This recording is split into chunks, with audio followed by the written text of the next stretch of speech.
Well, I know I'm looking forward to the magazine flowers project. They were phenomenal. Really?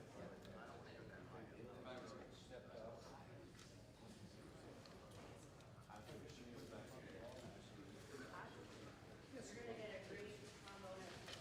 Oh, really? Yeah, Dylan Nolan. Oh, excellent. Mr. Bellison. I honestly. My kid's birthday is coming. Okay.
Yeah. Oh, Well, so, I took over someone who was in the same classroom for my first year of teaching. there's a store. Still in college because there's 10 years in there. There's a store that's in the place across the street. And It's blocked out like a street park. Until now.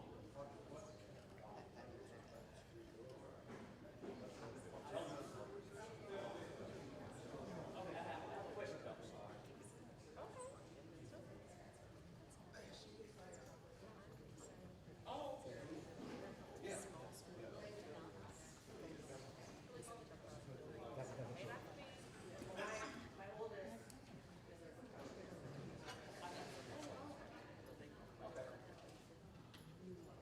because it is such a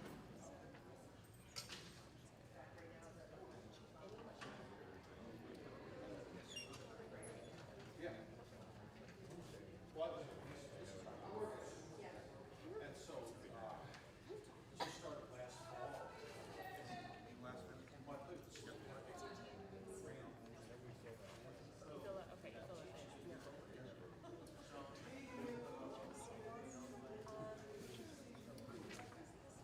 What I'm going to ask you to do, because if they send it to me, so is the contact us.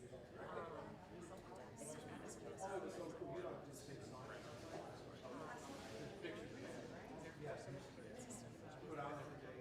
Answer all these questions. So help us guys to get settled. Say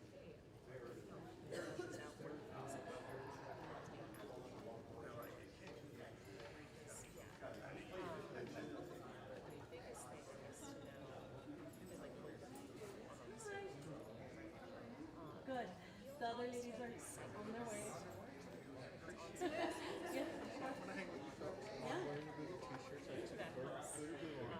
I came from March, so I was like, well, this is what I got. Yeah. I mean, I took a lot of notes.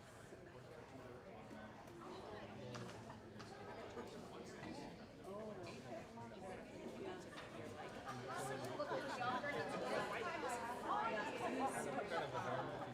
I had to get there because that's a good question. It's not like what is the problem? It's just next steps.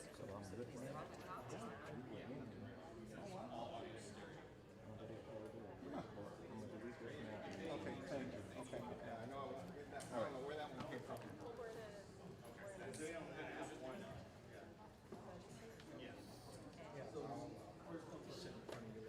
Yeah.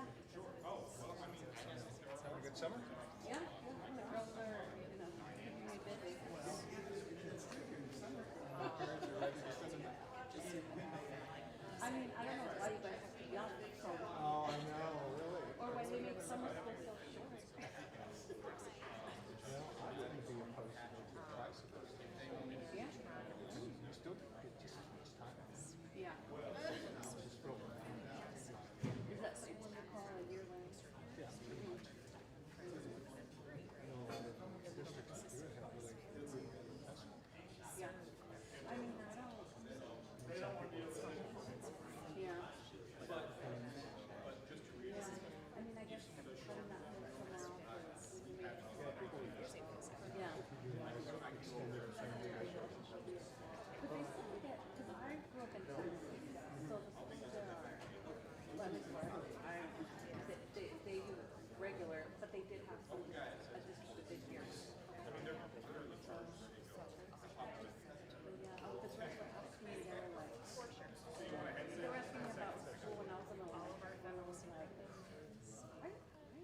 some teaching. Oh, okay. Oh, yeah.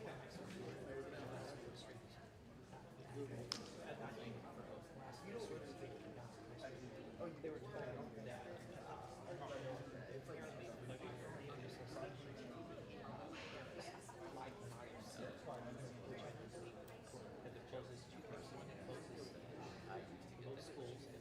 Yeah. Yeah. No. Yeah. That's right. I joined the neighborhood association, like I paid my dues and get to do. I haven't heard anything from them about.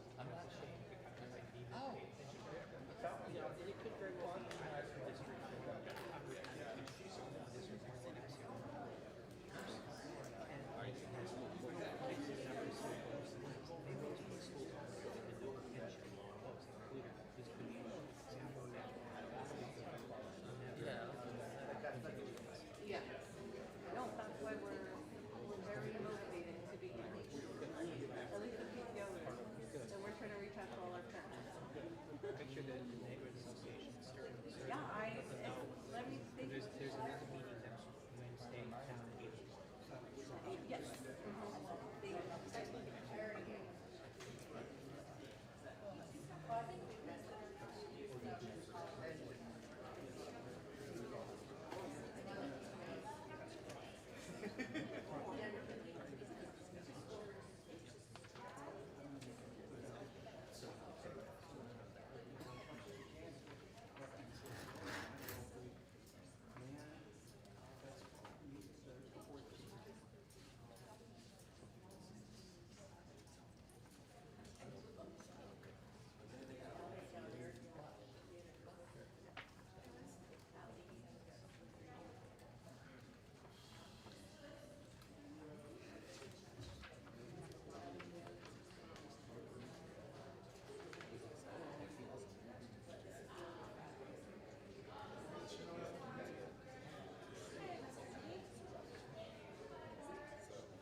Hey, Filippo.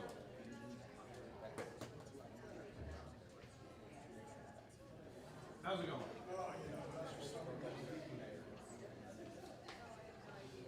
Mostly good. No. No, I'm just doing tonight for some overtime. Sure, the theater, presents well and keep us open and running. Trying to find out what's going to happen next year. Oh, you still don't know? I left early on the last day of school because I had nothing to do. I was kind of a little depressed. I left midday and that's it. You still teaching coming back to school at yours? Today,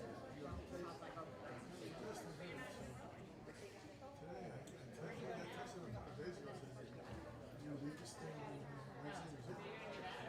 I'm hoping I might miss it. They lost 5 teachers, right? I haven't even. Yeah, it's Wagon, Meredith, I know. Williams, Shue, and Lydic. I'm best positioned for Williams or Shue. But I Talked to her. Oh, sorry, no, I was yes, yes, you were right. I was thinking,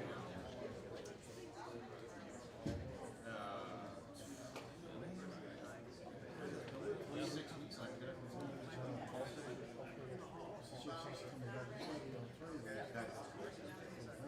No, you're right. I heard Wagner's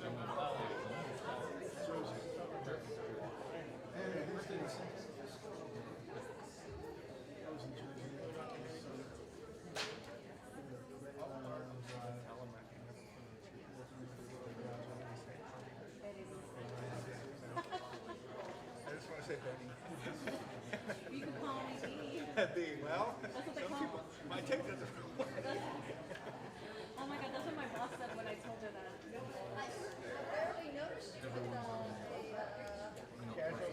obviously I'm Oh, yeah, I'm working on a job. Get anything. Well, I did. It's supposed to be part of the presentation. What all the recording said was that they're making kind of an exception for like gifted. So I got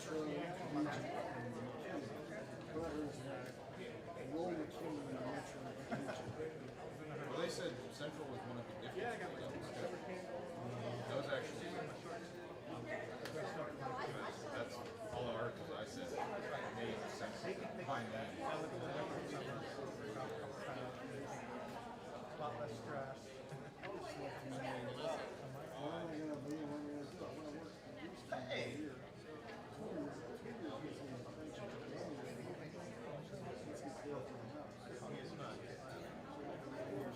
Well, you know what? I've seen you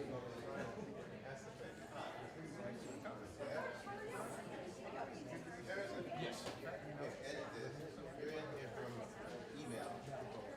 I know you. Don't stop. Introduce yourself. Legend.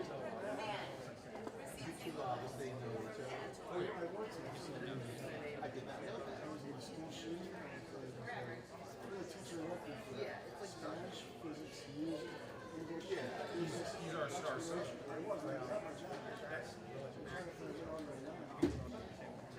Is that certain?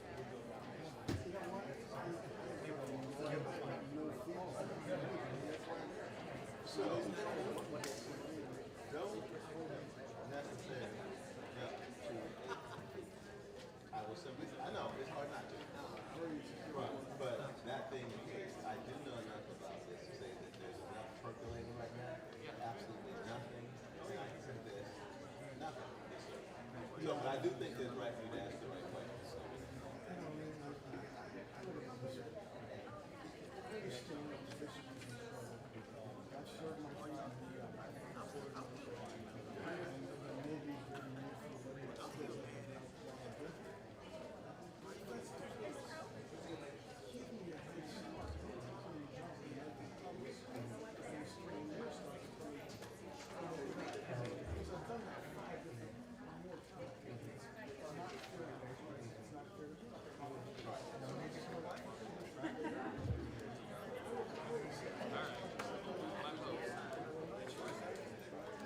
Was she talking to us?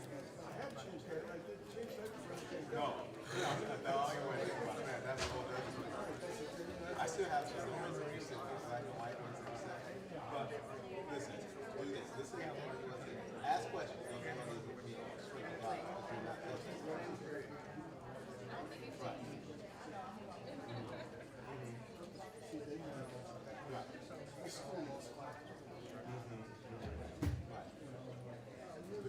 Here's why simply saying it's not like it's such a cyclical process of all this stuff. We start here, then okay, maybe this, and maybe that. Okay, so maybe this.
I've heard a good number of his stories. I would love listening to him. No, just how you did.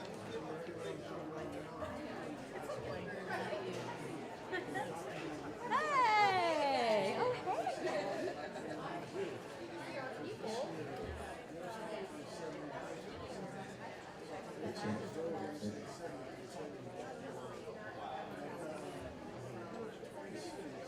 I see we've got. Are you in Tampa on your vacation? I'm also like eager. A little bit of both.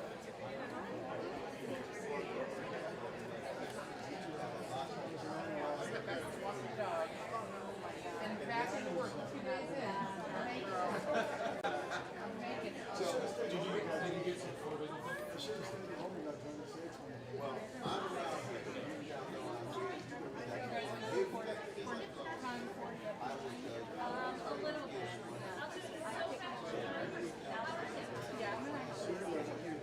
They go on Thursday. You know, it's not I work for the entire district. So I have oh God. That's another story. So I work for both the superintendent and the superintendent. And I've been here since February.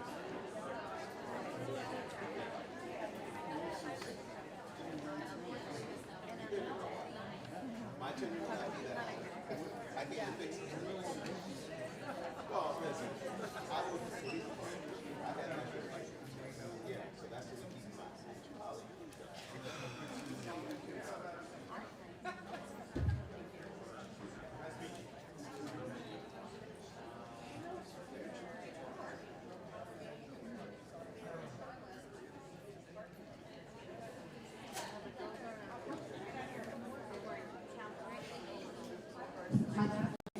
Good evening. Thank you for being here. I hope that you have the opportunity to also in your agenda. This is the host survey, so if you have not completed that, we do ask that you do. We will keep going through the screen, but if you need it, it's also on your agenda. And so this is the second community engagement session that we are having. It's extremely exciting. The idea that we get to plan together. Again, it's extremely exciting tonight. Although I do wish that I would have put insoles in my shoes, but that's another conversation. Let's realize that. So the few things we're going to talk about tonight. I want to first thank all the departments that made tonight possible, including yourselves. I also want to make sure that we're thanking our board members. They have been faithful, coming to everything that we are doing. They are right in the game and not on the sidelines. Thank you to Dr. Phillips. She must be somewhere in the room. Yes. Thank you. Hi. And Dr. Unselman. Let's give them a warm yes. They have been wonderful. Thanks for allowing us into this beautiful auditorium. Also, thank you, community. You, our teachers, our staff, and our students have allowed us the space and the grace to present this opportunity in front of you while still trusting what we are doing. While I know many of us will have our own thoughts, it is okay, so I appreciate you allowing that. Also, our community partners, they understood the task at hand. And so one of our community partners said that we needed to have a project manager, someone that understood what is happening, that can pull the pieces together for us to make sense of what we are doing. We went through an entire interview selection process, and I am very happy to share with you tonight. She is a former educator and a former leader of St. Louis Public Schools, and she found her way back home. So I want to briefly introduce to you Dr. Jana Haywood.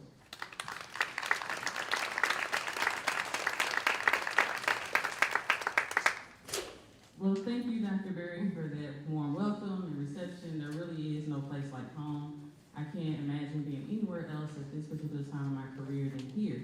And as I look out and see so many familiar faces, certainly I feel very comfortable and kind of appointed at this time to do this work.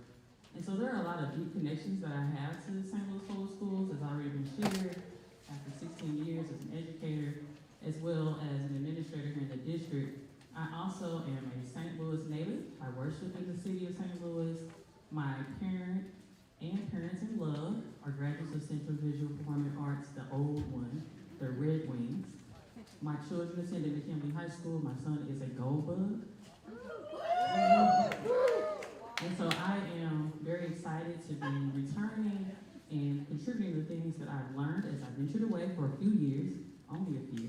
I work with the best human rights educators across the world, the best in sports as well as business. And so I do want to say to Dr. Berry, to the cabinet, board, and the entire community, I am totally committed to this work, really excited about being home, and looking forward to not only this planning process, but the implementation as well as the actualization of Future Ready SLPS. Thank you.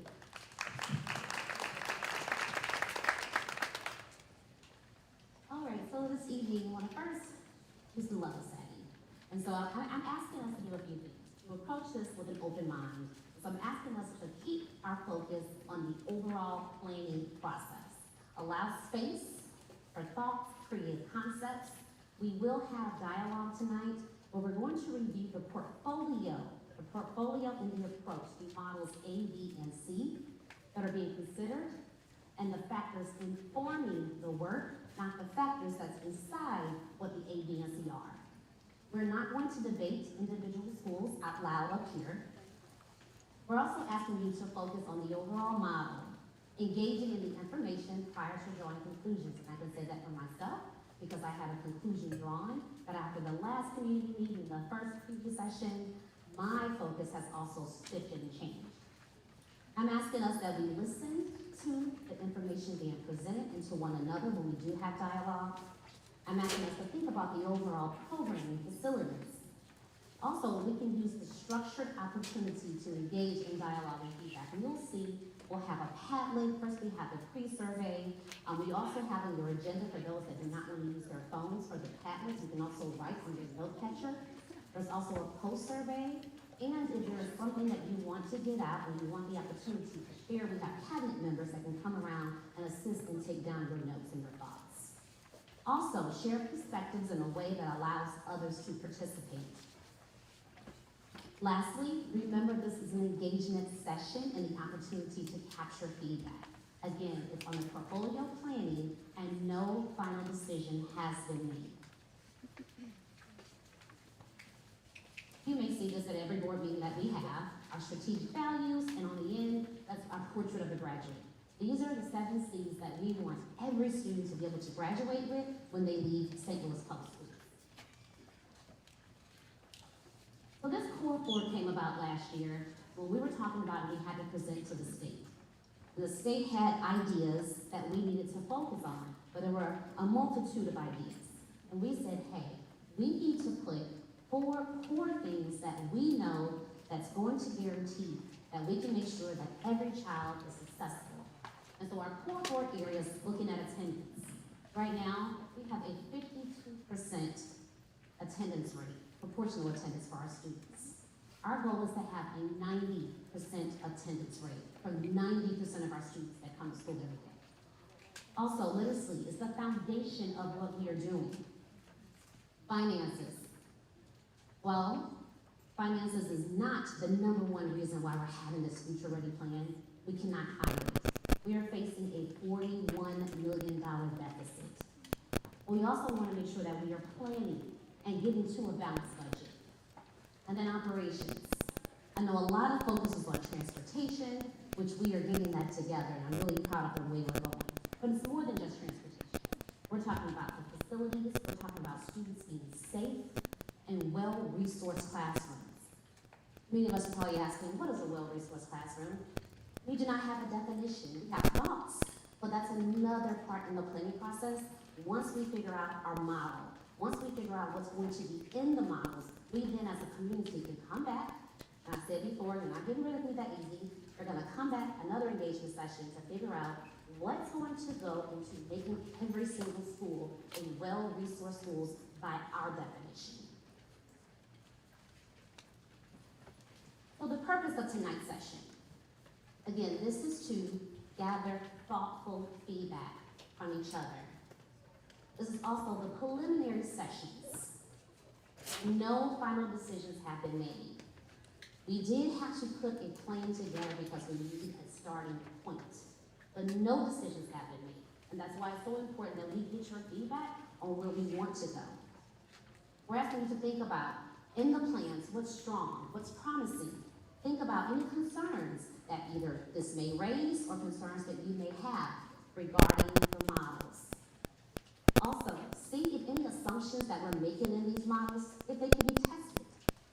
Look at any data that still needs to be analyzed, what implications we might not have thought of or may know that's coming down. How can we best engage the greater community? I think I've already heard one. Someone said, well, you know, we're working. 5 o'clock is hard to get here, so we're going to see if we can do our next session, maybe starting at 5:30. And then lastly, any blind spots that we may have seen. Now, portfolio planning. Why and why now? Every student deserves access to high-quality education. Schools that are academically and financially strong, that are safe, that are equipped for today's learners, but for tomorrow's workforce. The time is now. We must understand that we are creating a district, not just for today, but for generations to come. We are moving from a district of schools to a school district.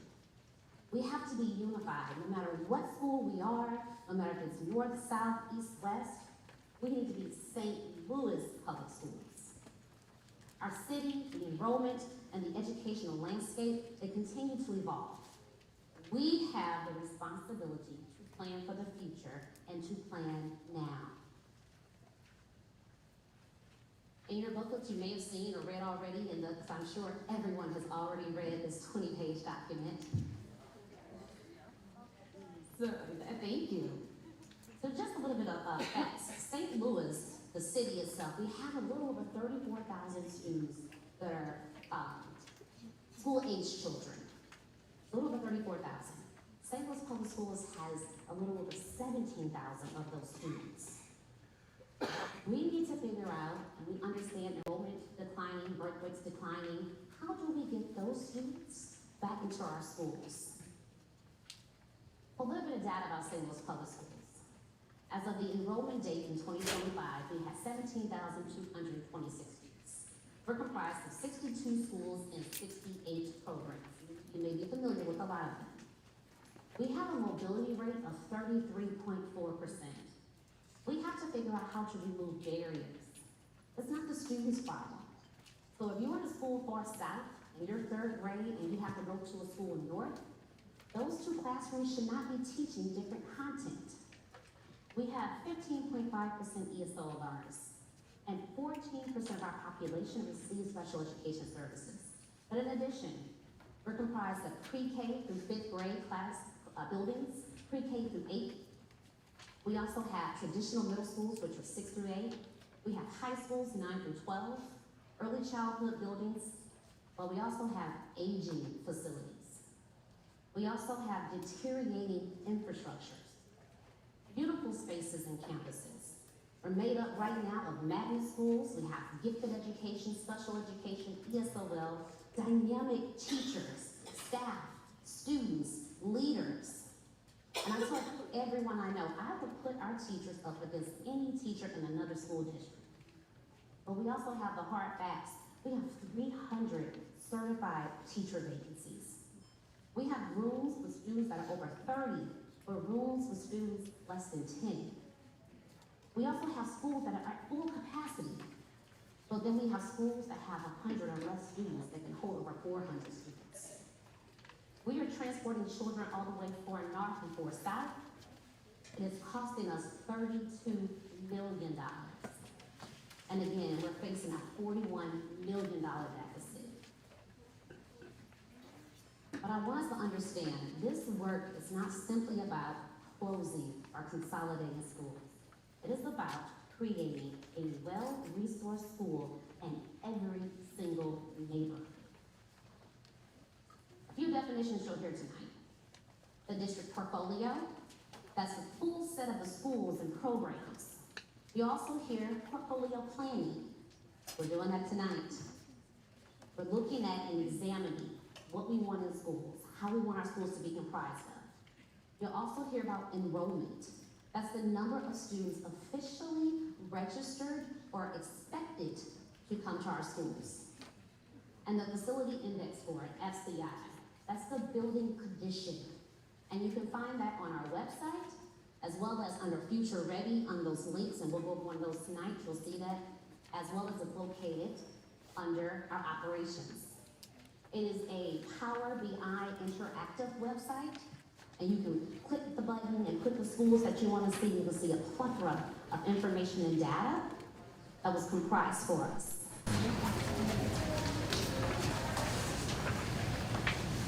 So after the last meeting, we heard a lot of conversation and the understanding of magnet schools. And so tonight, we're going to talk a little bit about the history of magnet schools. So I do want to be honest, you're going to hear some things about racial segregation, about discrimination. So if you're not in the space to hear that, I understand. So if you leave or excuse yourself, please do so, because that's coming up.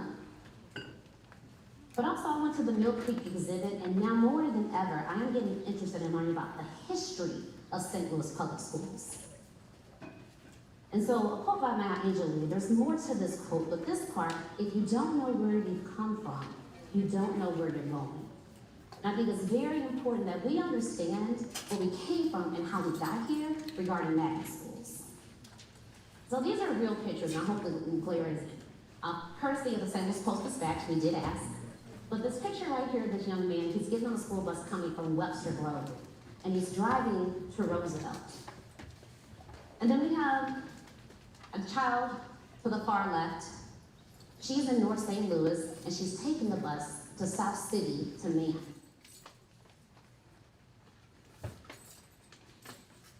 And so magnet schools started off as a concept to promote voluntary racial integration. It offered specialized programming, academic pathways, and it was to attract families from all over the metropolitan area. It was also thought to do this without having to do too much busing, but we now know what happened with that. By the late 1970s and 80s, we had several magnet schools. Many of your families may have attended them. You might have attended one yourself. Those were the areas that they focused on, and some of those areas we still have today.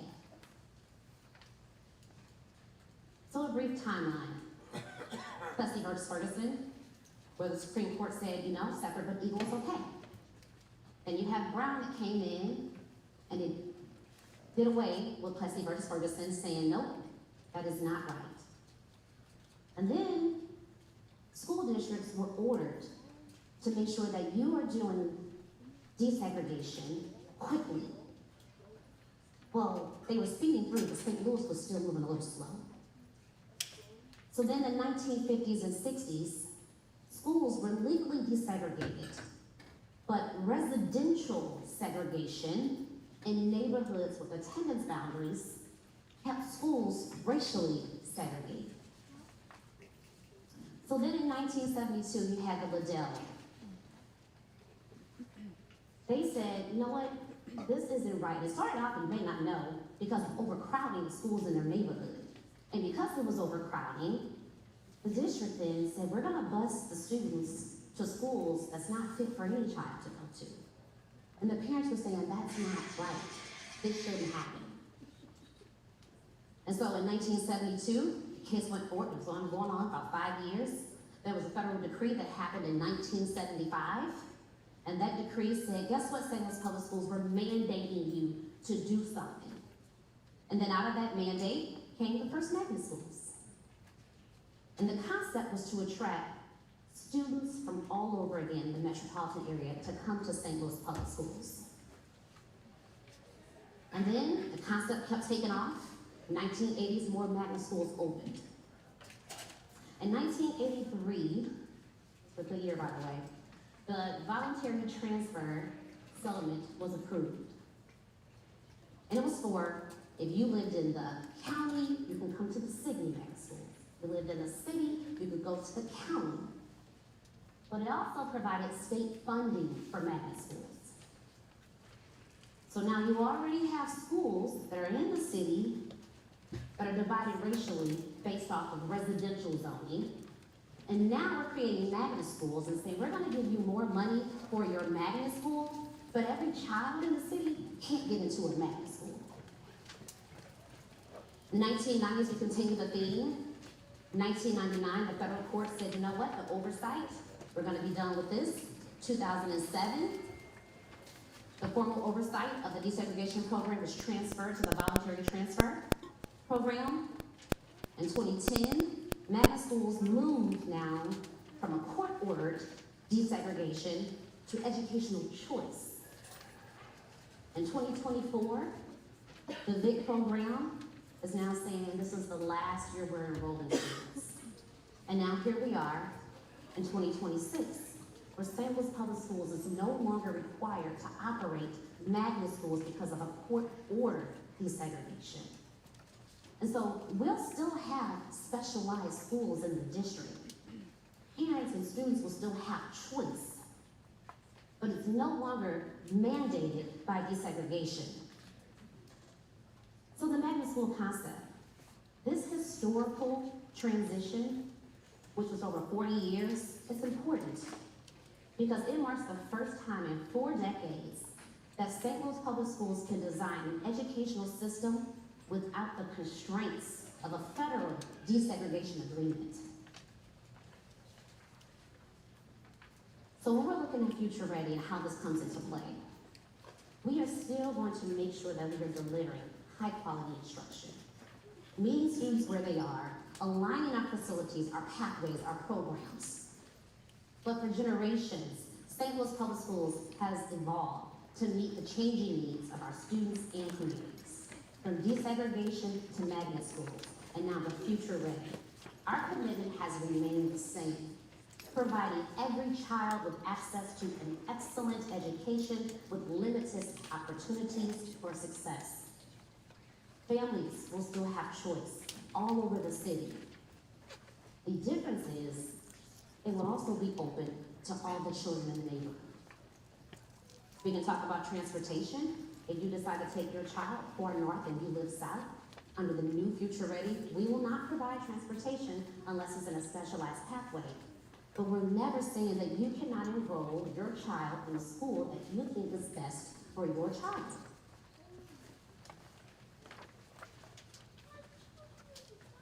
So with the Future Ready, some of the questions being asked, should St. Louis Public Schools still have magnet schools? I'm asking, that shouldn't be the question. We should begin with, what arrangement will give every family a strong school close to home while preserving access to distinctive educational opportunities that no single school can reasonably have on its own? That's the specialized pathway, which is completely different than a magnet school. St. Louis families should not have to choose between a strong school that's rooted in their neighborhood. Our responsibility is to provide both.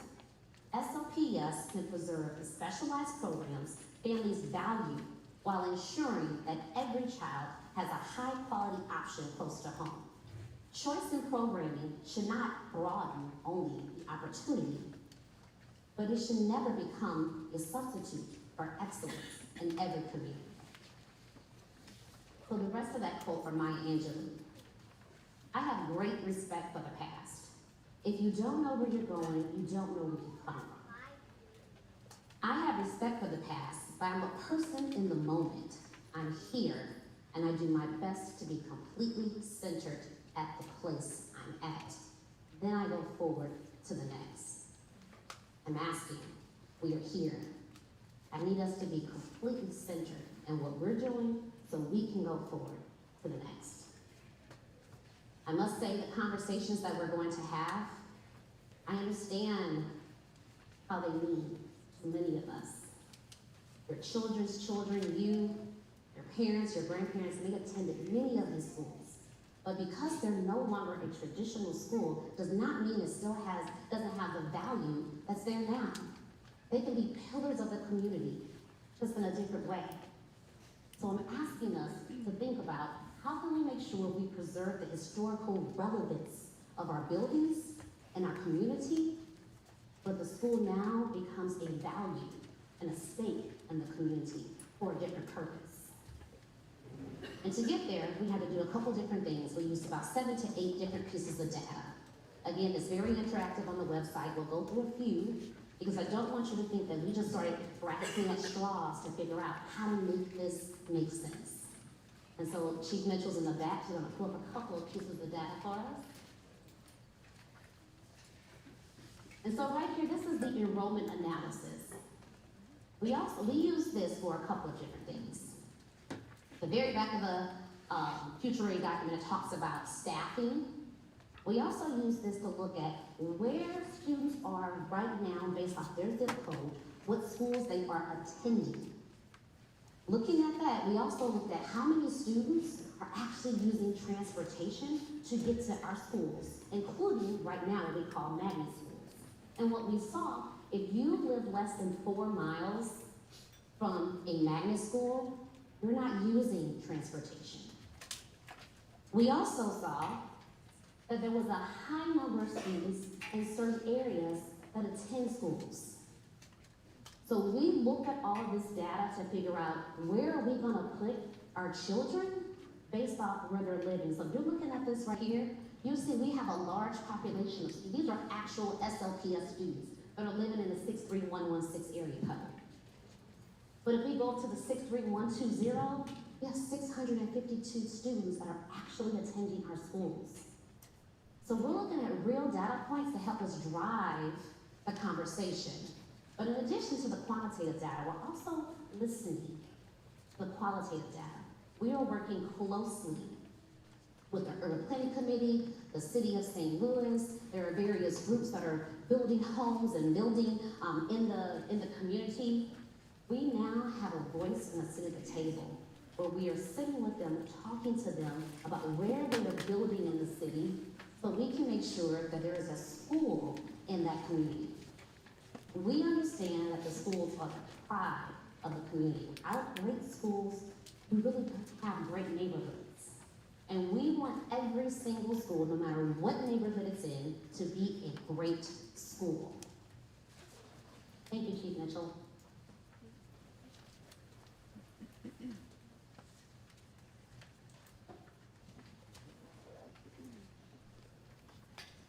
So now we're looking at some of the concepts that are in every single plan you're gonna see, no matter if it's A, B, or C.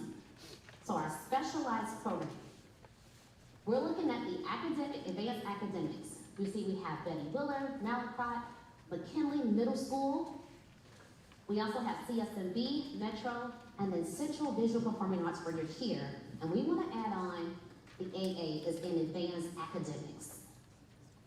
As you know, this campus, it sits with CSMB. There is no reason why we can have IB courses or advanced placement courses taught at the school right next door, but the children here are not having access to those instructions and those courses. Also, looking at McKinley, they have wonderful bands. This is essential visual performing arts. Those same resources and tools that are in other schools, even if they're not in that school, the school isn't what made them great, it's the people inside the school. So we have to emulate that, those ideas, no matter where we're going, and take them with us. You also see for our visual performing arts, we have Shaw, Carr Lane, and they all filter to CVPA. Feeder schools, we do not have feeder schools. You go to other districts around the nation, there's a feeder school. How awesome would it be when you enroll your preschooler, you know where they're gonna go for elementary, middle school, and high school. So feeder paths. Also with these pathways, you might be wondering, well, why haven't you said anything or did anything with special education or did anything with our gifted? The idea is that we do this in phases, and every 3 years, we are going to reevaluate the district's portfolio to see if there's anything that needs to change. And if so, give us a year time to start creating that change, and by the 5th year, have those implementations. So I think someone asked, well, does that mean you're getting rid of gifted? Absolutely not. That means we are re-evaluating the district's portfolio in every aspect. These additional pathways. Keeping sticks in Wilkerson, you may see Blewett on here. Currently Blewett, and it used to be actually a gifted building. You may not have known that. Now we have it for one of our alternative education sites. We are looking to turn that into an early childhood site, along with having birth to 3. If we could have teachers and community members that would want to bring their babies because they have to get to work to have safe and secure childcare, affordable childcare, right here in St. Louis Public Schools. And then our PEGS program. We have about 4 to 5 students that we send out to Lindbergh, and that's for the top 1%. Why can we not do that right here in our own district? Additionally, future funding. You know, we acquired back Mitchell and Pruitt, and so if you've driven by the Mitchell building, it's huge, it's enormous, but it is not the most beautiful building.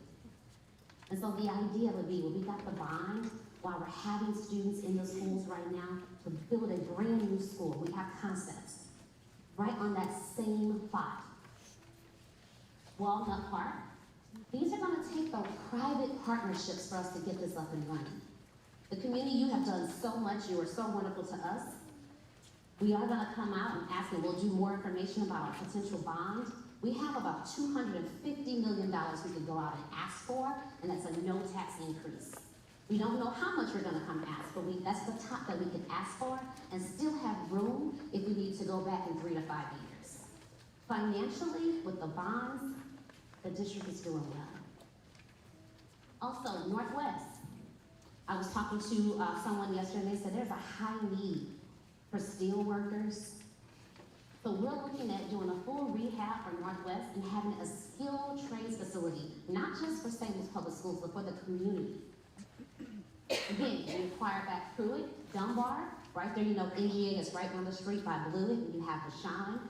And now I'm trying to reopen Dunbar to go back to having a campus, a community campus for our schools. Turner Middle and Turner Branch is right there also in the Summerville neighborhood, and we'll see a concept of that as well.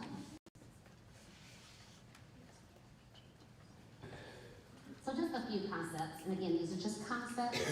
When we get to the planning, and if we were able to get to this point where we are building new schools, and I hope so because I get excited just thinking about what schools could look like. Thank you, this is part of is this part of the Prop S money in this auditorium, Chief? Okay, thank you, all right, yes. But how wonderful should every school have an auditorium like this? When you are walking up to the school, you should see banners hanging with school pride. You should see the paw prints. Every school that's a high school needs to have a band. Every school should have an amazing debate and chess and whatever other programs that school thinks they need. But it should be school pride through and through every single school, especially our high schools. So these are a few concepts of what new schools could look like. And also making sure not just having the athletics and having everything in place, but also safety features and making transportation easy for our parents when they're dropping off students. We did a school tour in Springfield, and unfortunately, this is where we are, but we have to make sure that we are doing everything for safety. You may have seen when you were coming in, some work happening. We are creating vestibules, and you'll see a picture of that. So before anyone can get inside the school, they have to stop, and there's an extra security access point. Inside the classrooms, so if you were to walk past this classroom, you would never know that students are off to the right there. That's the picture of the vestibule, and you may have seen that. There's schools all over that already have them. But before you can even get inside the school, there's an entry point. Update with auditoriums.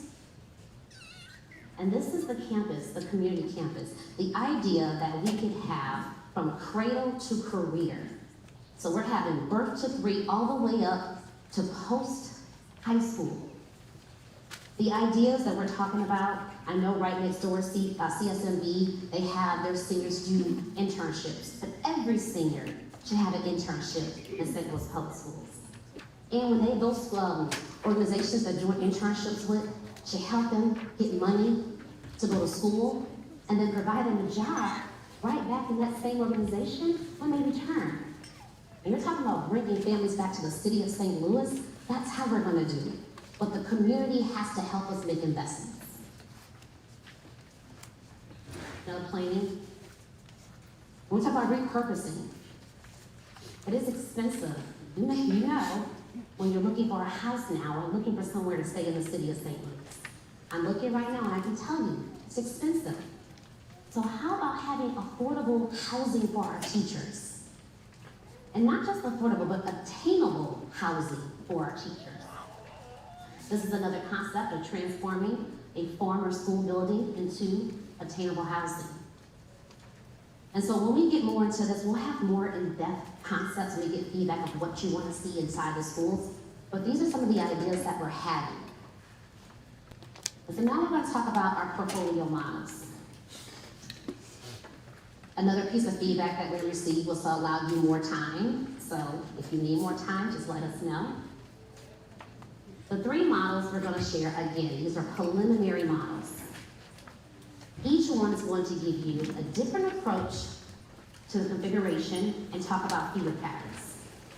The purpose, again, is for long-term stability in our district. The models are not final recommendations, but we will take all the feedback we're receiving to make sure that we do create a final recommendation to present. And just so you know, the timeline is once we get through this phase in July, the idea is to have a model that we say the community can stand behind, to share that model in our July 28th meeting, the model itself, and then come back in August to talk about what goes inside the model, to take that to our board at the end of August to say, this is the model, and this is the ideas that we want inside the model, to hope get board approval by the first board meeting in September. That's the idea. As things change, we'll make sure we keep you updated. So Model A, it's a traditional model. Pre-K through 5, elementary schools, you have your middle schools, 6 through 8, you have your high schools, 9 through 12.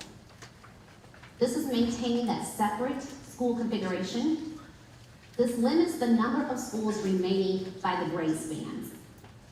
And it maintains the specialized programming that we have. Some considerations for planning. It represents the lowest disruption for families, students, and staff. It preserves most of the existing identities of the feeder patterns. And it may require limited or fewer updates, configurations, and also more of our buildings may stay underutilized in this model. So also in Model A, you'll see we currently have 62 schools. This model will go to about 42 to 47 schools. Our bus routes, again, $32 million we're spending on transportation. We are transporting roughly around 226 routes. I've asked transportation, how do we cut this in half? There are school districts that are double our size that are not doing 222 routes, that are spending half as much money as we're spending. Now I know our geographical area is rather large, our footprint, but we have to figure something out. Right now we have about a little over 1,500 teachers, certified teachers, that we're also going to need. And you'll see as we go to the different models how those numbers fluctuate and change. So for Model A, right now, this is just based off of preliminary runnings of where we think students will go. But by the time we get to the end of this year, we'll have a better understanding of where they actually are going to go with enrollment. About 210 routes and 1,484 certified teachers. Model B. This is a configuration of hybrid, meaning we'll have traditional, our pre-K through 5th grade, you'll have your middle school, and you'll have your high school. That's a feeder pattern. But also in addition to that feeder pattern, you'll have a pre-K through 8th grade school. And they'll all end up at the same high school. So you have your elementary school, your middle school, your pre-K through 8 school, and they all end up at the same school. And parents and students can select which one of those schools that they would like to go to for configuration. I might want to send my child to the pre-K through 5th grade. My neighbor might want to send their child to the pre-K through 8th grade building. So I wouldn't see my neighbor until we get to high school. Because as a feeder pattern, pre-K through 8, you stay there each year. And the other one, we're going to middle school, elementary school, middle school, and then we all end up at the same high school. And that's broken down in your future-ready document if you want to look at that a little bit more in depth. This model also reduces the total number of schools compared to A. It creates a phased approach between our structured model and our pre-K model, allowing parents to have more choice. It provides moderate disruption, and it improves the continuity of students and the use of our buildings. So this model, about 43 to 46 schools, roughly 190 routes, and the numbers for staffing only fluctuates about 2 on each of these models. We're looking at 1,483. And then model C. This model creates the most change. This model converts our neighborhood elementary and middle schools. Now, we have pre-K through 8 schools now, but what we did is we took a pre-K through 5th grade, and we took a middle school, and we put it together and said, make it work. The concept was great, but we have to make sure that we're not just doing concepts, we understand what goes into making this come to fruition. We also, with this one, it will reduce the reliance on separate structures. It does have the highest disruption, but it creates a clear pattern because there's 2 schools you would go to. You've got your pre-K through 8 school and then your high school. With this model, there's 40 to 42 schools, 150 routes, and 1,481 certified teachers needed. So now we're going to get to the fun part. So when we are going to ask you to talk to your neighbors or talk to a cluster of neighbors, some of the groups, not that you have to create their own names for the groups, we're asking you to look at some core questions.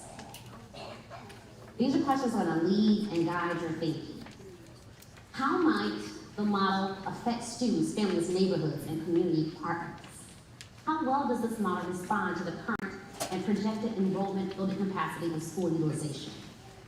How well does this model support long-term investments? How well does this model strengthen the district's ability to provide high-quality education? And how realistic is it for us to make this happen? And so what we're going to ask you to do is you're going to be in small groups, and we're going to ask you to discuss models A, B, and C, using the 5 criteria that we just discussed. And the goal is to look at any strengths, concerns, questions, trade-offs. We will talk about any blind spots that we have. When we get to working, we'll put this back on the screen once we put our palette up. You will see what is the community impact of each. What is the impact on enrollment, facilities, operational feasibility, but also think about any gaps or blind spots that we may have missed. We're not asking you to debate over individual schools. I know it may be hard, but we're asking you that we can focus on the models so then when we talk back as a group, you can share the feedback that your team gave on the actual models because we have to get the model in order for us to get the substance inside the model. And so now, what you'll see here, this is a Padlet. We're going to ask you to scan the QR code, and as you're talking in your group, you can provide feedback on models A, B, and C, and to give a final recommendation on the model. For those of us, again, that do not want to use the Padlet, we do have a note catcher that you can write on. And if you have something that you really want to share with the group and that you need to get it written down, we have team members that can come and take the questions. Any questions for me before we begin? Okay, we'll turn you over to your neighbors. You have about 20 minutes. I was told to get more time this time, 20 minutes.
And then we're going to ask if any of your groups would like to share some of the comments made.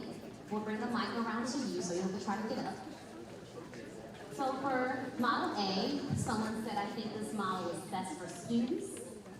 Someone talked about how Monroe used to be pre-K through 6th grade and how they thought when it was that model, it was much better for students. Are the choices cost neutral? It's a great question. They are not. And just to give you a little bit When we had the tornado and we had to move students from school to school, it cost about $300,000 just to move the students, the classroom, and everything that we needed to do. But we're looking at some of the models. We will have to transform some of the buildings because the same classroom that we had for an 8th grader is not the same classroom we have for a kindergarten or a preschooler. So they are not cost neutral. All right, looking at this background is A right there, yes. None of these models address the issue that have led us here. What is the plan to improve attendance, improve literacy, improve access to extracurriculars? I tried to hone in on that. We have to get the model first, and then we can talk about all the things we want to put inside. I believe if I would have come to you and said everything that we believe should go into a school, then you would say, why didn't you ask us what we think our children need? So this is the part where we're saying we want to hear from you, but we have to get the model first and then understand where we want to go. So under Model B, we have developing inappropriate, mixing preschool age children with young teenagers. And so I know that is a huge concern, but I can tell you we have schools like that now. I can tell you that attendance is higher in some of those schools. I can tell you that the discipline is much lower in some of those schools. I can also tell you community engagement, parental engagement is higher, but that's a valid concern, right? I'm not going to tell you that it never happens, but I can tell you we will put and there are provisions in place to make sure children are successful in the pre-K through 8 setting. All right? Someone's talked about pre-K through 8 structures are traditionally successful only in small rural districts. I personally, I have no data to disagree with that because we have it here, and again, we're at this point having that conversation. So thank you for adding that. And then this last one on B says, if combined schools pre-K 5 and 6 through 12 are a better fit. I'm assuming that's a question of asking if pre-K through 12 is a better fit. And I can tell you we thought about that as well. So thank you for that comment. If that's not what you were implying, please make sure to let me know. And then Model C. Okay. Future planning, best model to ensure longevity as lasting results. It may cause disruption for a few years, but disruption usually dissipates. 103% with disruption usually dissipates. And that's my hope, that there will be some bumps, there will be some unhappy voices, there will be a lot of smiles though. But I am hoping that when we get to the end, we are all going to be rallying and rooting for what's working for our children with city standards. Thank you, Model C says that this is very familiar to them. They grew up in a Catholic system. They don't believe it's a bad system. All right, we're going to keep going back up. There's will be a huge community impact with the changes. Due to remodeling, having children to adjust. I agree. And not only is a huge change, it's a huge mindset change. So thank you. And then some of those final recommendations. We have more time should be considered to get feedback from the public. August is too soon. I hear you and I understand. But the more we wait, the more we push back. And we have to do something. Because if we don't, $41 million deficit. You have the State Board of Education putting all those filters out about what they think is best for St. Louis public schools. And this is our time to do it. And while I get it seems like it's not enough time, we must find the time and make time to make the right decision. Because we have to get this right and we have to do something. There is no way I can go to the Board of Education asking for another year and another $41 million deficit. We just can't. And unfortunately, we are here, but also fortunately, because it's a time for us to do something for ourselves. And so now we're gonna open up, this last one. The primary difference in these plans seem to be the number of bus routes. What has the district done to optimize transportation? And so it's a little bit more than that. It's also the feeder patterns and where the schools are gonna go and the placement. But also, you're right with transportation. And that's because the fewer the schools and looking at where the students that are housed and that current zip code, based off of where they are now, where those students would go. And again, those bus routes will fluctuate. So say if we pick Model A, we're saying right now it's 200, I think it said 10. It could very well be 200, 190. Or if we pick Model C and it says 150, it could very well be 170. So these are best guesstimates off of where we see our students are currently residing and what the feeder pattern of those schools would be. So now I'm gonna ask if there's anyone or your group that would like to share the thinking that the group had. Again, I'm gonna ask us if we could please stay on the models and the content that we asked you to discuss. But I saw a hand over here. All right, our first one. Yes, yes, ma'am. That's Dr. Henry to you. Thank you. Great evening, everyone. My name is Mrs. Connors, and I thank you for letting me speak tonight. I understand that in each one of these models we do have to close schools. However, I think it is super important to consider which neighborhoods can absorb the shock of a school closure and which ones cannot. Now, I know that that is mentioned on page 3 of the report, right? What is the neighborhood context, the community impact, but it is not mentioned much more beyond that. And so I think it's important for SLPS to disclose which data sets and indicators they are using to assess neighborhood impact. Thank you. Thank you. And please make sure that you do visit our website to look at some of those data points that we have, but thank you for addressing. Who's next? Oh, okay, we have Mr. Asher over here, and I thought I saw another hand as well. Oh, my name is Asher, and we talked in the group that, we understand that schools have to be closed, but this is a symptom, right, of a dwindling population of students. And unless we also talk about school improvement, we're going to be back here in 3 to 5 years talking about what other schools need to close and what more schools need to close. And so while we understand we need to close schools, we also understand that there has to be a community conversation about improving our schools. Academics, first and foremost, at schools. So 20% of kids reading on grade level. That means 80% of kids are not reading on grade level. Who is going to send their kids, unless you're going to magnet school, to our schools? Right? We have to prove academics. Talk to any teacher in SLPS. We have to have a plan to improve behavior.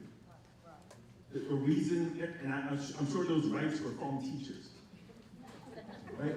What is the plan? I know we said 90% attendance, but what is the specific day-to-day plan to improve that attendance, right? And as a former teacher, I know when I was being paid those poverty wages, it's hard to deal with students who are in poverty when you as a teacher are working through your own poverty issues. And so we have to talk about some of the foundational issues. I understand you wanted to stick to the portfolios, but we're going to have a whole bunch of portfolios, more portfolios in 3 to 5 years, and then in 10 years, and we're going to talk about a district with 5,000 students. Right? We're going to talk about in 2026 we had 17,000 students. Now it's 2030 and we have 5,000 students. And so unless we deal with those foundational issues, this is going to be a continuous problem. And I urge the board and yourself to really have a bigger focus on that rather than the symptom of having to close schools. But yeah, we understand it has to happen. Yeah, thank you for that. So just a few things to your comment, and thank you. Definitely, I respect. One, it is a misconception that our students are 20% reading on grade level. And so while we are not at 70%, which is the state mandate, and we're hoping that one day we can have well over 90, the latest test said that we had about 52% of our students reading on grade level. So the second part of the question, in order for us to understand what's going to be inside the schools, we have to know which schools. And so the point of this coming together, and you're right, we're going to have more meetings about what's going to be, what's the academic going to look like. But we first need to know which schools we're going to put the resources and tools in. And so that's why this conversation is so important, for us to pick the schools and then have a larger conversation about what to do inside the schools. And then to the last part about the discipline in the magnet schools. I don't know if you check the data, but every magnet school is not having students reading on grade level. Every magnet school is not even reaching proficiency level. We actually have more magnet schools on the list for comprehension than we do traditional schools. So just want to make sure that you leave with the right data. But thank you. Who's the next person? Hi there, my name is Elizabeth Hogan. I'm the president of the Booter Elementary PTO, but I'm also a professional educator, and I'm a city resident as well. So I come to this with those perspectives. I have concerns about the K through 8 model. I think that constituents who live in the St. Louis area are already voting with their choices about where they send their kids to school. We have made a choice to continue to keep our kids in public school. My daughters are now in 4th and 5th grade. They've been at Booter since pre-K. We have seen a decline in attendance, and I can only speak to our particular school, as our kids have gotten into the upper grade levels. And I think that that speaks to concerns that parents have about the safety of their kids as they get into older grade levels. And so I think that we should consider, as a person who taught middle school in a public school, I think that we should consider what it feels like to send our kindergartners into a school where there are older students present as well. The developmental needs of both of those age groups are very different. I'm not saying that it can't work. You're telling me that there are examples of it working, and I'm very open to hearing and seeing what those are, and what the structures that would be put in place to protect students of all ages in that scenario, so that everybody can have a good experience, both the young and the old. But I think that the trust in setting up that scenario feels really rocky to me as a parent and as a community member observing what has happened in the past set of years that I have been paying attention to St. Louis Public Schools. Thank you so much. You are correct. Our data does show that pre-K through 8 schools, the attendance or the enrollment does decline the higher the students get. So thank you for pointing that out for us. Dr. Haley? Greetings, my name is Joanna, a longtime city resident and many generations of SLPS graduates represented in our family alone. The question that the group allowed me to ask, in previous rounds of school closures, the Black neighborhoods, and like, I'm going to preface it with this, I'm going to say closures, but it really is going to get to the mosques. Okay. All right, so previous rounds of the closures, Black neighborhoods were disproportionately affected, right? And they bear the brunt of the neighborhood impact, not having a community hub, all of those kind of things. And so all of the plans that we've seen so far, many of them are looking at higher closures in Black neighborhoods again. And the question is how can you offer assurance to concerned community members with these models that redevelopment will happen with the same urgency as the closures?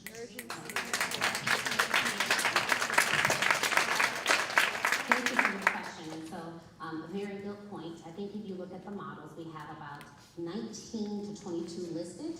We have about an even number. So on the highest model, the 22, you have about 10 that's South City and Central, and you have about 11 that's North. So they're evenly distributed. But also, out of the 7 schools that we're talking about redeveloping, we have about 6 of the 7 right in North St. Louis. And so we are really trying to put more of those resources in North St. Louis and making sure that we're not taking them out of the community. So thank you for that question. Also, we are meeting daily with investors, the Urban Planning Committee, with Washington University, and you are exactly right. With the same urgency that we need to say we're going to repurpose our buildings, we need to make sure that we have a community use inside the buildings. And so if you know someone or think of something, we're even working with the Landmark Association, because we want to make sure we're still preserving some of the history that's behind the buildings. But I don't have a clear answer on how I ensure, but I can tell you daily, even this morning we were talking to someone that wants to start already this August on how to make sure that we're doing something for one of the potential buildings for next year. But I hear you, it's top of mind because we have to make sure we do that for our community. So thank you. Thank you, Carl. Hi, I'm a parent at of a student at McKinley and at McKinley High School. And one of the things that I think about is also on the age, as far as the models, as far as the age of kids involved. We have a school that demonstrates that 6 through 12 works well, and that 6 through 12 really does benefit those band programs and the choir programs and the dance programs. And it confuses me, again, you're asking us to focus on the portfolios, but you released a lot about individual school closures. So they're both going to come up. And it concerns me that we're closing things that are currently working well, while we're giving promises that new things will mission is not to deliver on those promises before we close the things that are working well.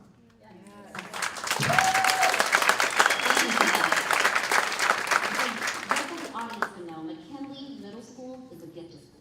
McKinley High School is not. There are no technically gifted high schools. McKinley Middle School has different teachers than McKinley High School. They have two different school codes. They're not even the same technical school. They're in the same building.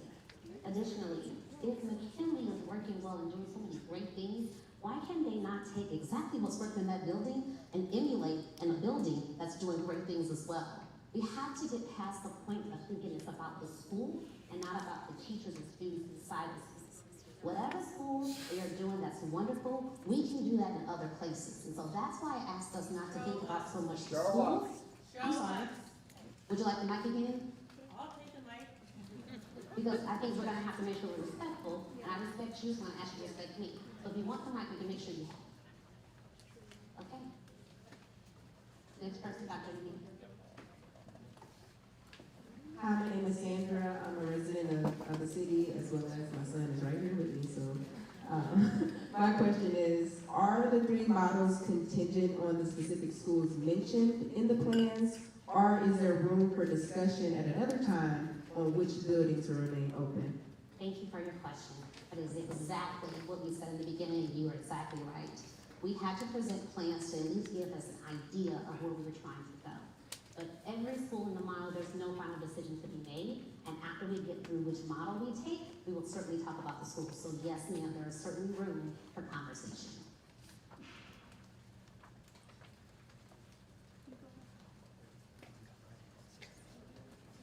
And then we have one. My name is Mr. Ramirez. I'm a city resident for 30 plus years. I'm a SLPS graduate in 93 from a magnet school that closed. We were the last graduating class because we consolidated with Solon under a similar situation. I have 2 questions. One, do any of these models anticipate the Thrive Time being implemented? And how does that impact transportation? And 2, regarding transportation, for people with specialized pathways, as my daughter is in a specialized pathway, we live 3.6 miles from the school. And I'm not asking, change it for me, but when you speak about parents who don't use the transportation based on that 4-mile radius, I can tell you from my experience, and I have tons of emails documented, the morning transportation did not work for us. It was unreliable. We had inconsistent drivers. My daughter was late to school for weeks and weeks and weeks. I finally opted out in November. So I didn't opt out because I didn't need it. I opted out because it didn't work. Now in the afternoon, it was fabulous. We had a great driver. It was very consistent. She got home on time every day. I used it every afternoon at 2 o'clock. I'm at my office. So I just want you to, I want to make sure you guys are aware that just because it says people don't use it, to understand the why of why people aren't using it. It's not necessarily because I don't need it, it's because it wasn't working. Thank you for that. Again, we use the data that shows students weren't using it, so please make sure you're putting that in the feedback.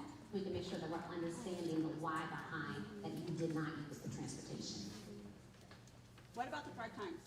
Oh, thank you for that question. Yes, Thrive Times, after we did all the presentations, talked to the community, it is a go. It will show that you all want us to have Thrive Times. We asked the board, I can't remember what board meeting, for us to just be able to push it back a year to coincide with when we made this big change. So Thrive Time will be a go. Yes. And right here, must have wrote this, sister. I don't know. You got no one? Okay. Right here. So I would like to say thank you for this time and opportunity as well. I was at our Rashawn one last week, and I plan to show up next week. I'm hoping that the same public that has issues with this is the same public that's consistent. I am a very, very proud alumni of Central Visual Performing Arts High School at 3125 South Kings Highway. And I'm very proud that I have my administration staff who was here and has came back, none other than Dr. Andrew Phillips and Mr. Perry Ansman. But nevertheless, to speak to the points that we have upon the board, I would think that we have a fantastic way that things are set up with a middle school, elementary, as well as high school, with working in SLPS as well. I think that was beneficial because when we start putting schools together, we missed out on some of the things that middle school is in need of. Every population has their differences based on not only their area, because of course we know that when they're in high school, the first question they ask in St. Louis, Missouri is, what?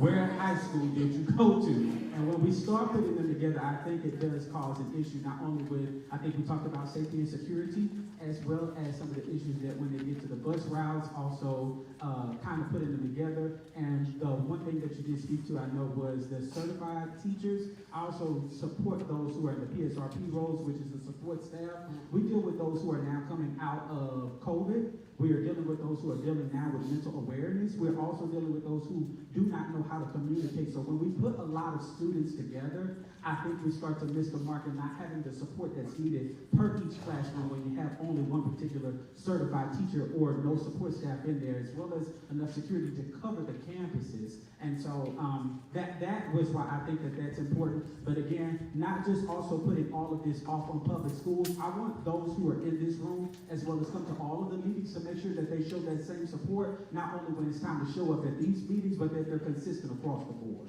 Thank you. Yes.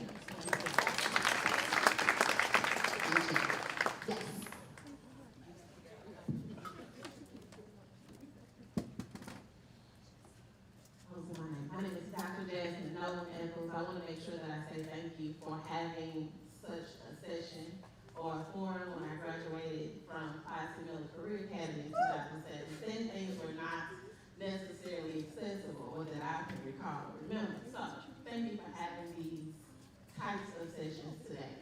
I am a fan of option B for a few reasons. A few reasons meaning, I remember walking to elementary school. I remember walking to middle school, and I caught the bi-state bus to high school.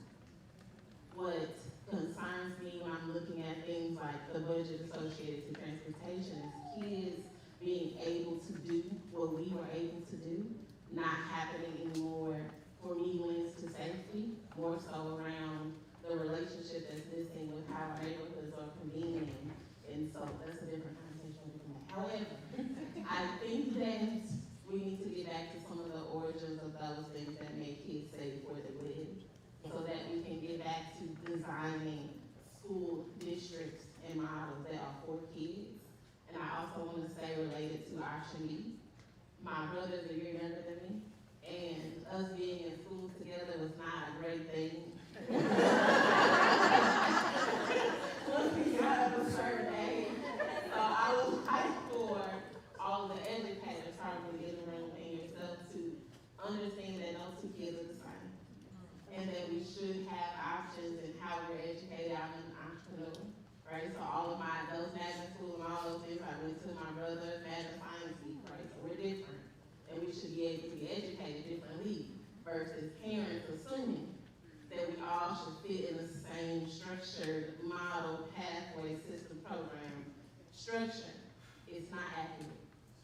So I know that some parents want to hear that, but it is not accurate. So if for option B or any of the other models, if we can consider and or hear the voice of the child, the students, the individuals that have to experience these models, I think it'll be less served for them.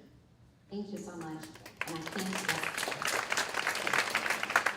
I can tell you we are talking to a few student groups and advisory groups to also get their opinions, so thank you for sharing. I did also mention I did not know Principal Steele was in the building. Principal Steele is the principal at CSMB right next door, so I want to thank you as well.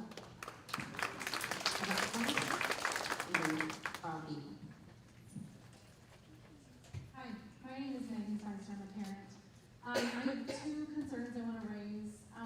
One is, and this might not be the same as how some people feel, when I'm looking at these models and I'm trying to think about how we're worried about space and resources, the fact that we're retaining so many high schools for so few students doesn't make a lot of sense to me. I don't have any opinions. I didn't go to any of them. I completely understand feeling like a problem on higher places, but if we're trying to right size, that choice doesn't seem to fit what you say the goals of this are. My other concern leads itself to option D, or is a concern about any model, and I want to urge the Board of Education members to consider this. If our biggest concern is good schools for all our kids and equity for all of our children, I would like to understand, in our email correspondence, you told me that you did not consider removing our separate and not equal gifted schools, or closing them. And I would like to hear why. I think maintaining 2 specialty pathways is going to continue to create inequity for the kids in our district. Thank you. Thank you. So you're absolutely right. We did speak via email, and the same thing I shared tonight. We are not looking at closing gifted schools or special education schools right now. That is going to be a next phase. And so we also talked about looking every 3 years at the entire portfolio model and figuring out after 3 years what's working, what's not, and what we want to change. And so you're right. So that doesn't mean that we're not going to address it in the future, but we're not looking at that right now at this moment. That question is not, are you, it's why aren't you? Because that's a phase, and we're not looking at that phase right now. So I'm sorry if that answer isn't sufficient, but that's what we're doing. We're not looking at that right now in this phase. I think we have one, and we have one right here. Hello, I'm a student at McKinley currently, but I suppose question is that we're talking about the individual schools and that we're going to talk more about individual schools and the like, but as someone who just recently did high school stuff, high school applications end in October, and individual high schools are going to, if we're sunsetting them by 2030, then they're going to be already done by then. Thank you. I don't know if it was a question for me, but I appreciate the comment. Did I miss the question? No? Okay. Hi, I'm a teacher at Gateway Middle School, and I just kind of had a question about going to this pre-K through 8 model, what that looks like operationally on a day-to-day basis. Has there been looking a lot into that? I mean, we share a building right now with the elementary school, but I never interact with the elementary school. Like, we could be in different buildings, who knows the difference. You could easily call Gateway right now a K through 8 school, and again, nothing would change. So would things change on a day-to-day basis? Would I teach 8th grade? Would I be asked to teach 4th graders, 5th graders? What does that look like? It's a really great question, because you're right, the Gateway complex. And so the truthful answer to that, I can tell you what it looks like right now in our own district. It simply looks like a school that has every grade level in it. But that's not how the model is supposed to be. For the latter part, no, we would never ask you to teach a preschool. You might have an 8th grade preschool buddy, but that's not exactly how it would look. And so there are a few school districts that are doing this that we are certainly going to go visit ourselves to see how it's working and how we would emulate that. Because the current model that we're doing here in St. Louis Public, and there's a teacher here that's actually here as well, you're still teaching your individual courses, and it's not so much an idea of having what we're doing differently, just a concept of pre-K through 8 classes in a building. But that's not the premises of what pre-K through 8 schools should look like. Question right here, and then one behind you. Hi, my name is Lisa Abrams. I'm a parent in the community, and I guess I've heard a lot of, like, for example, that last answer, and again, thank you for hosting and everyone for showing up. We care. You said that what you currently have in K-8 model is not what it should look like. I think the question is, like, what do you think it should look like then? And to the point I said, we don't know, because all I know is St. Louis Public Schools, but I can tell you it's not working. Okay. When we talk to other districts, they tell us all the different programs they're using and how they're working with different classrooms, and we don't have that model here. Sure. Can I ask one more question? Of course you can. I feel like, and maybe this is just me, but it almost feels like we're having a backwards conversation. Everyone in this room wants to know how the schools would operate within the models, and you all want to pick a model and then decide how the schools would operate. And it almost feels like if we were looking at it backwards, like what do we want, what does work best, what will serve the community best. Then you look at the buildings and see which buildings make sense for this. So I appreciate the sentiment here. I still can't get a lot of necessarily answers. Thank Thank you. you. Thank you.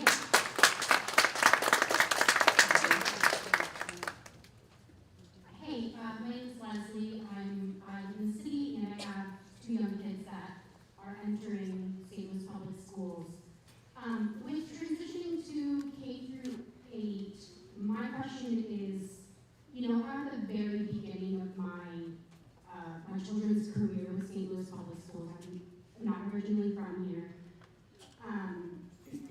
My elementary school experience was very different. I grew up in a different state, but you know, what is the plan for administration as far as a larger school with a larger population of students? Because from what I have experienced so far, it seems very disorganized and it seems very hard to get a hold of anyone and get anything actually done.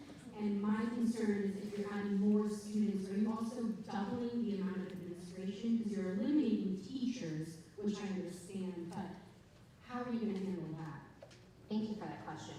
And so, according to the models, we will have fewer schools, so as principal positions would be lesser, but we will also have more AP positions. Because currently the model that we have, we're looking at, you have over 350 students. I think the, is Beth in here? Are we saying 350 or 400 for the next one? Okay, what would it be with the new models? Do you remember? The new model would be 400, but all schools would be listed. Thank you. So with the all models, be 400 students at minimum in each school, and each school will have a minimum of an AP. Right now, a lot of schools don't have an AP, and then once you go up, you'll have additional. Our high schools, they automatically have additional APs, and the more students they have, you add on APs. But to the question, we would have additional supports in the building in terms of assistant principals and making sure the hope is to also have all of the related services provided in the building, but naturally, because we would close or reconfigure schools, we also would have less administrators. Okay. Oh, we have one more? Okay.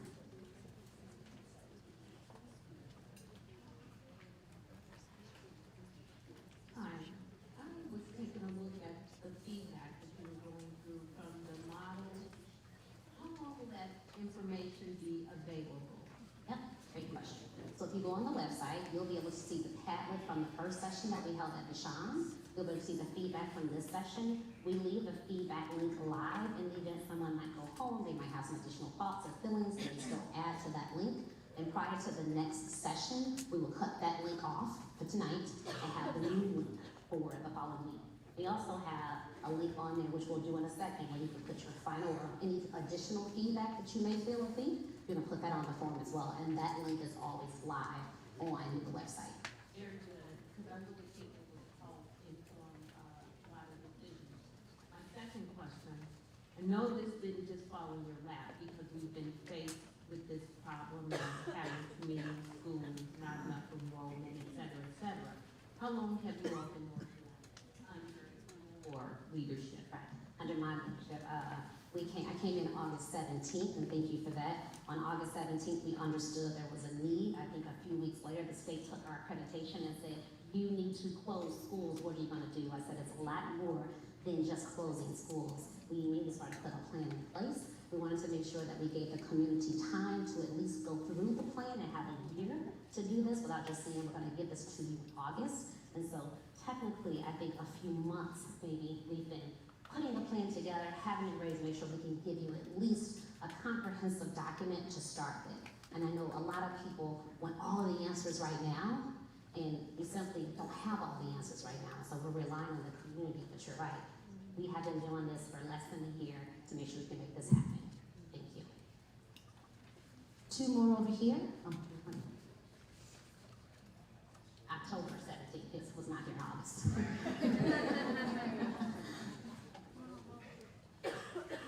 Hello, I'm a resident of St. Louis City, and I know that it is inevitable that some buildings will be left vacant. And my question is, what happens to the vacant buildings in our neighborhoods once there are no longer any students there? Thank you.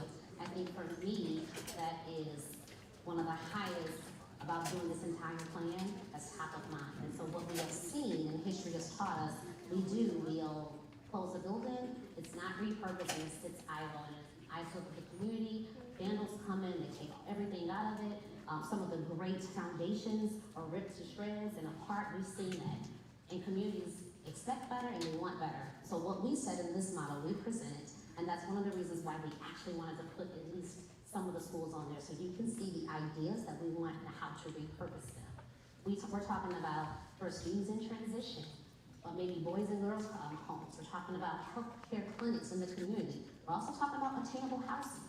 We're talking about what else does the community need, that particular community around the school, that we can do for that building. And that's why it's so important that we're working with developers. And so we've been meeting monthly with the SLPS, the mayor's office. They are actually doing rezoning for us. They are literally changing their rezoning laws to make it easier for people to say, we want to work with SLPS. We understand the barriers that have been put in place, and the onus is on us to make sure we remove those barriers so developers can come in and help us still make sure that that building is a great need for the community. So we are working in overdrive. Just this morning, we're meeting with a community developer to say, what can we do with this specific building if it's approved? So we're also going to do a RFQ, which is a request for qualifications. On that RFQ, we're going to just send out to every building that we have listed right now. We know they're not approved, but every building we have listed to say, developers, what can you do with our building? So they can start responding to the RFQ. And that way, once we get to the point where we select the model and select the schools, we already have developers that are approved by the board that have gone through all of the stages to make sure that they are actual developers that can take the buildings and try to move quickly with them. And then we have the preservation organization. We have the mayor's office that has said, we're going to see what we can do to make it easier for developers to come in and make use of the building so it won't take that long for the buildings to sit idle. All right, that's always a plan B. While we know that is ambitious and we want it to happen, we also recognize that it may not happen. And if it does not happen, we are prepared for departments that are housed right now in central office, are housed around the district, to go into those buildings once they are approved, so to make sure that the buildings are at least occupied until we can finalize the decisions of it. So thank you. Did I see another hand? Okay, I saw that. Yeah, okay, here's the. I'm just wondering, if schools are closed that have, band, chorus, and other extracurricular activities, are the schools that will be absorbing those students be developing the same types of clubs and organizations and extracurriculars? Yeah. And so I can't say with 100%, I won't say with 100% yes. The goal is though 100% yes.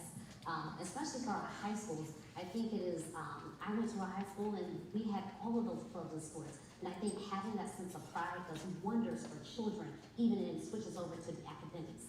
So having schools that currently have those things, certainly, and it's got to give them a head start, because if you take what you're having into a building that doesn't have it, we're not starting from the ground up. So to your point, absolutely. Now, can I say it'll be every single activity or thing that the school community wants? I can't say that, but what I can tell you, the arts, the sports, all of them, they need to come back. The schools are asking right now, we're doing everything we can to make sure what they have, they need. So yes, the hope is absolute. That's all I'm saying. Hi, I just want to share what my group talked about. First, we're very excited and happy that you guys are doing something. We think something needs to be done, and we are glad that something is happening. We had a hard time choosing which model we prefer, and I think part of that is because it was really hard to understand the rationale within each model. Of like, so for example, the idea is to move back toward a neighborhood model.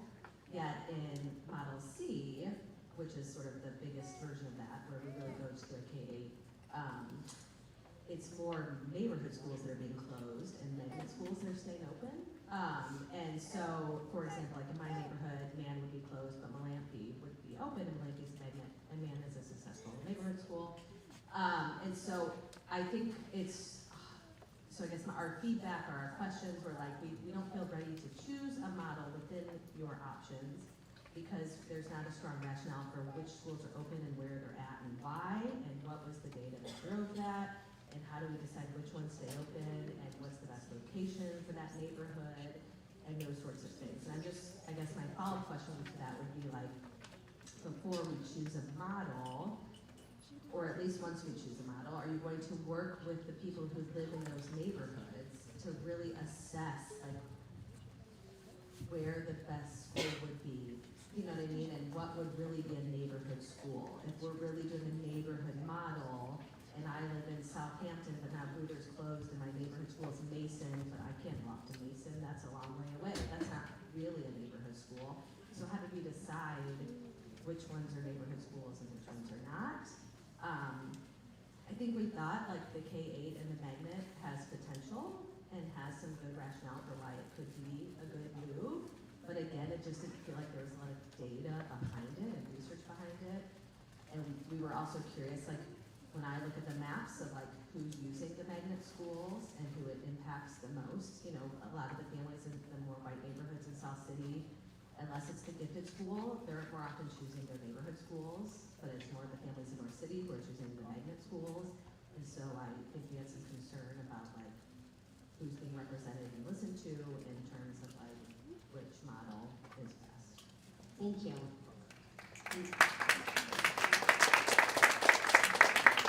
So the part where you talked about magnet school or man or those closing, every one of those schools become a neighborhood school. So if it's considered a magnet school now, unless it's a specialized pathway, it would become a neighborhood. Yeah, but some of them, like where they're located, wasn't meant to, like Compton Brew is not really in a neighborhood.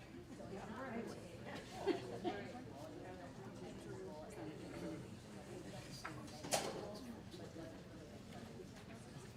And I hear you loud and clear, but magnet schools and the history of what they were meant to be, is totally separate and apart from where we need to go as a district. And so, to your question about if we not talk to the community, yes, we're talking to the community, but not so much about the location of that actual school. We're gonna talk about what do we think needs to go in that school once the community confirms what schools we're going to have. So, and then to the data, I know you said you looked at some of the, I'm assuming you looked at the charts and you went online. So we used all of the data that we had in regards to where students currently are.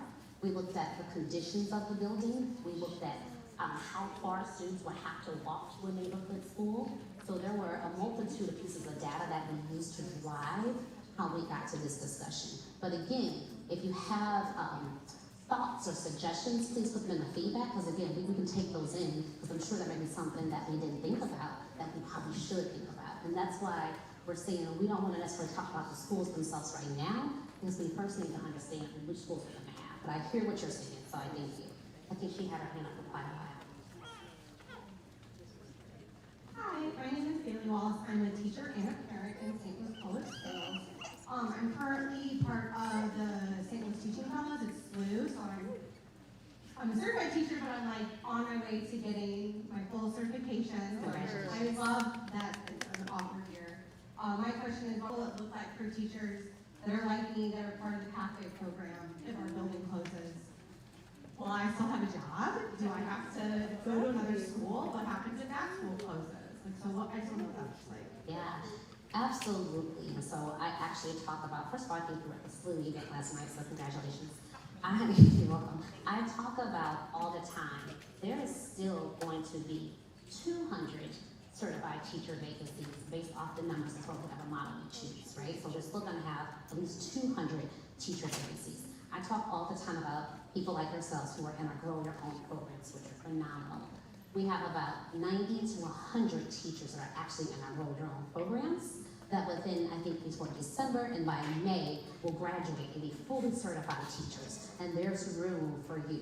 There's room for our teachers. We always have room for certified teachers. Our turnover rate, which has really come down, but we have teachers that retire every year. I had a teacher that said today, like, have you thought about early retirement for a teacher? And I'm like, not really, we need you. So to your point, yes, we have room. So the last question about going to a different school depends on if the school will be there. And that's one of the reasons why we want to get this done early, because people want to know. Teachers want to know. Again, our staff, they've been so great. They have been patient, they've been understanding. But they also want to know, and I think it's unfair to them because someone may say we need more time, because then it's a trickle down effect. And we need to let our staff know what's going to happen so they can make plans for themselves as well. Please. Do we have time for the last two questions? We do, and I saw the young lady that I missed someone. Oh, Yeah, she was third on my list. We have like 4 of them already. Oh, okay. Yes, so they'll have these 2. Good afternoon. My name is Rosie, and I am a certified teacher, elementary and middle school certification. I currently work as a substitute teacher in Ferguson School District. I love St. Louis Public Schools. Myself, my children, my grandchildren are products of St. Louis Public Schools, and I really don't like to hear when our schools are being closed. I guess my concern was with the previous school, well, I know schools are required to have and do school improvement plans. And I'm concerned that with us going through, I say us because I'm part of St. Louis Public Schools still, going through changing of superintendents or district heads. And I know that if we had certification, then we've been doing some good things. Not certification, but the accreditation.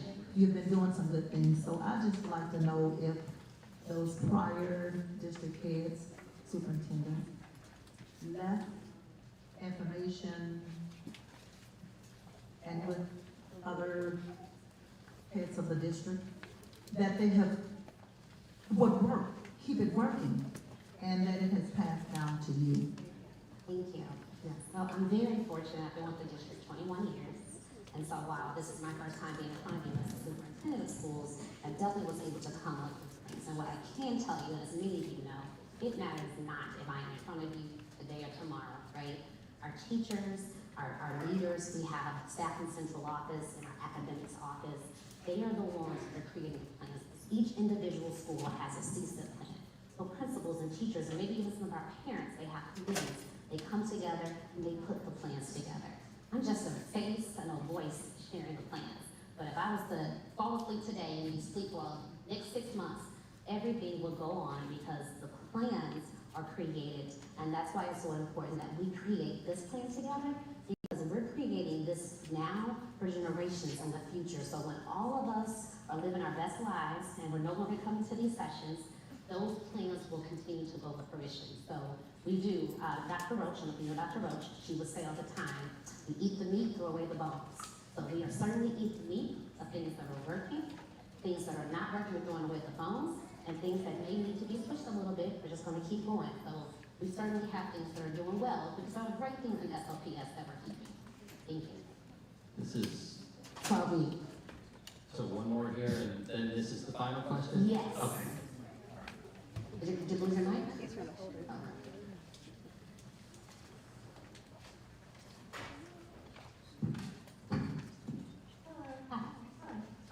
name is Allie, I'm a parent, and probably a full-time volunteer at SLPS.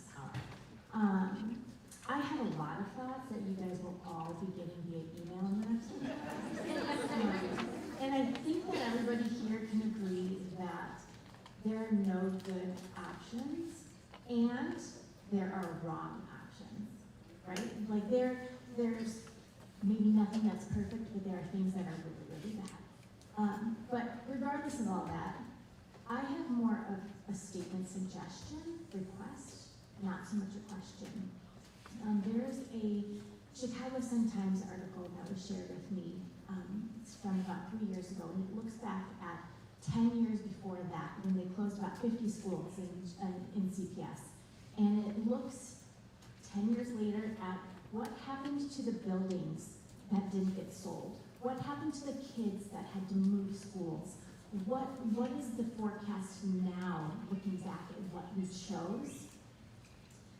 And based on all that, I'd really like to request the possibility that when we are choosing schools to close, perhaps before saying this is the school, we also have a contract that is immediately ready to sign, and not letting schools fester and become empty.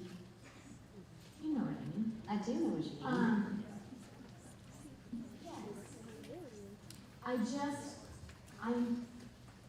I know that we already have so much disenfranchisement, particularly on the north side, and I hate for us to exacerbate that by closing these buildings. I live in Tower Grove South, I see Fanning daily. I feel like Tower Grove South would be the neighborhood that would be higher yield. We should be able to sell that building, and yet it has sat for 5 or 6 years now.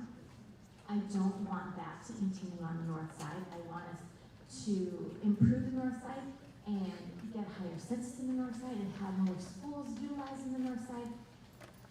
And I just don't want SLPS to get lost in all of this and contribute to the marginalization of our students and families. Thank you for that.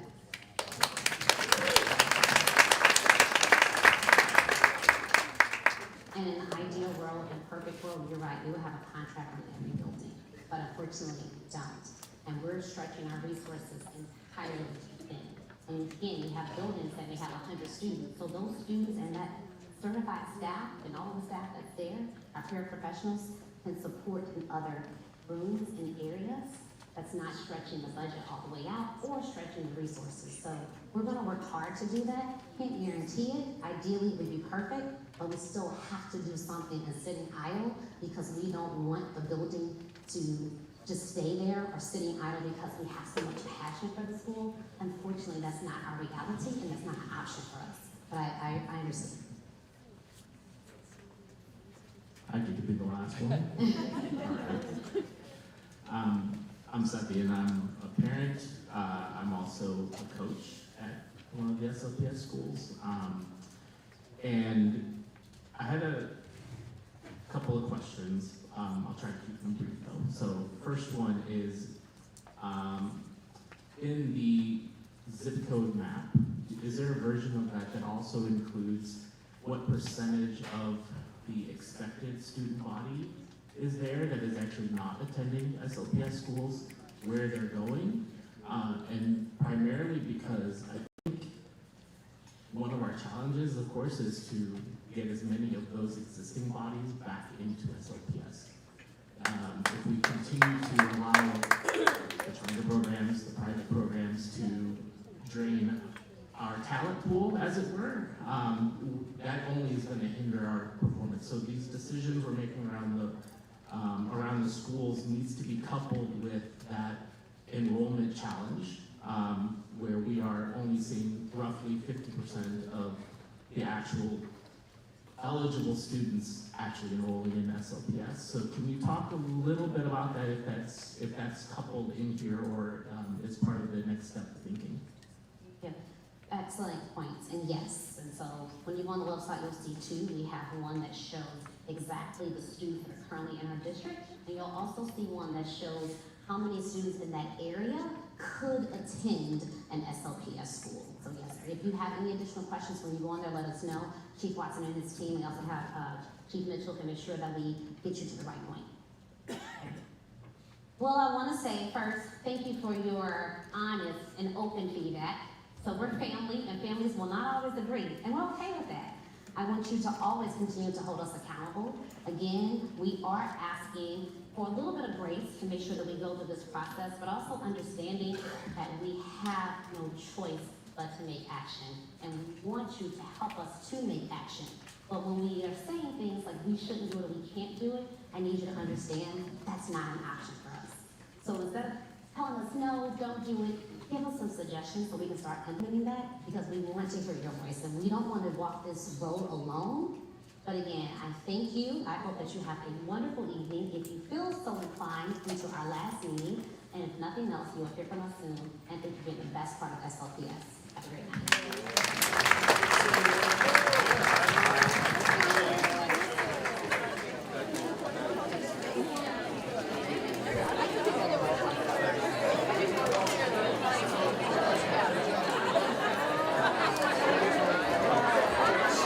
night.